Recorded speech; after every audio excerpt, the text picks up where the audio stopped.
Subscribe to our YouTube channel and don't forget to press the bell icon to get all the latest updates.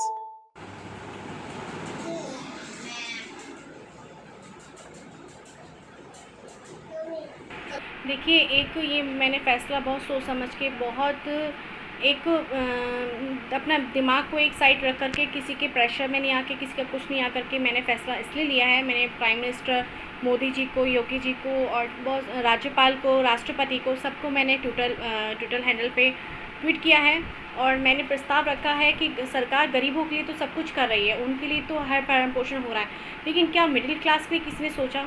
Middle class के लिए क्या किसने हाल जाना? खाना तो मिडिल क्लास खा रहा है, खाने की कोई दिक्कत नहीं है, कोई परेशानी नहीं, कुछ नहीं, लेकिन एटलीस्ट ये सोचिए कि दिनचर्या की जितनी सारी ज़रूरतमंद हैं, जितनी परेशानियाँ, वो हम लोग कैसे गुजारा करें। मिडिल क्लास के लिए सबसे ज़्यादा ज़रूरी है कि हम लोग किसी के आगे हाथ नहीं फैला सकते, किसी को अपनी परेशानी बता नहीं सकते, किसी के आगे रख नहीं सकते।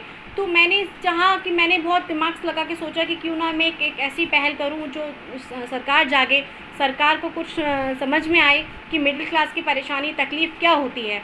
तो मैंने निर्णय ये लिया कि अब मेरे पास घर चलाने के लिए तो है, लेकिन जो प्रशासन के, जो सरकार के बिजली के बिल है, स्कूल की फ़ीस है बच्चों के लिए और मेडिकल्स लाइन है, सब कुछ है, ये बिना पैसों को कुछ नहीं हो रहा और हमारे पास अब पैसा नहीं है कि हम लोग इसे अफोर्ड कर सके, इसे हम लोग किराया दे सके। सरकार ने कहा था कि सरकार बिजली के बिल माफ़ कर दिए जाएंगे, किराया माफ़ कर दिया जाएगा, ऐसा कुछ भी नहीं हुआ। मेरे पास मेरे लॉकडाउन से लगने से पहले मेरे हस्बैंड का पूरा काम ख़त्म हो चुका, बिज़नेस ख़त्म हो चुका और मैंने फरवरी में मैंने अपना बुटीक फैशन डिज़ाइनर स्टार्ट किया था। मेरा बुटीक लॉकडाउन के कारण मेरे बुटीक पे ताला लग चुका है, 5 महीने का किराया चल रहा है, बिजली का बिल चल रहा है, आगरा में घर का किराया चल रहा है, बिजली का बिल चल रहा है, EMI स्टॉल चल रही है। तो हम लोग कहाँ से अफोर्ड कर पाएँ, हम लोग कहाँ से दें, कैसे करें?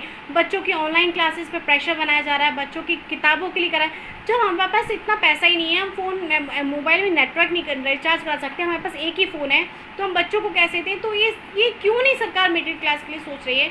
हम क्या कर सकते हैं? तो मिडिल क्लास होने के नाते एक मैं महिला हूँ, मैं मुखिया हूँ, मेरी रीढ़ की हड्डी हम दोनों मियाँ बीवी की टूट चुकी है। तो मैंने फ़ैसला ये लिया है सरकार के आगे कि प्राइम मिनिस्टर और योगी जी मेरी किडनी को ख़रीदें गवर्नमेंट, और मैं अपना भरण पोषण कर सकूँ अपने परिवार का।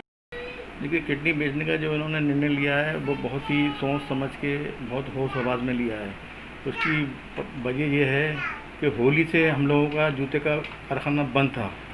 हम लोगों की प्लानिंग ये थी कि होली बाद थोड़ा काम चलेगा। हमने लोगों ने थोड़ा बहुत कर्जा लेकर माल का स्टॉक करा था, माल का स्टॉक करा, वो उसके बाद ये लग गया लॉकडाउन। अब 4 महीने का लॉकडाउन लग गया, हम लोगों को घर का खर्चा नहीं चला पा रहे हैं, उधर लेबर है, लेबर को भी नहीं दे पा रहे हैं हम लोग। इसलिए स्थिति हमारी इतनी परेशानी के दौर से हम लोग गुजर रहे हैं, इसलिए ये फैसला इनको लेना पड़ा। हम लोग बच्चों की स्कूल की फ़ीस नहीं भर पा रहे हैं, ट्यूशन नहीं भेज पा रहे हैं, बिजली का बिल नहीं भर पा रहे हैं, यहाँ तक कि ये मानिए कि जिन लोगों को राशन या दूध आता है उनके पैसे हम लोग नहीं दे पा रहे हैं।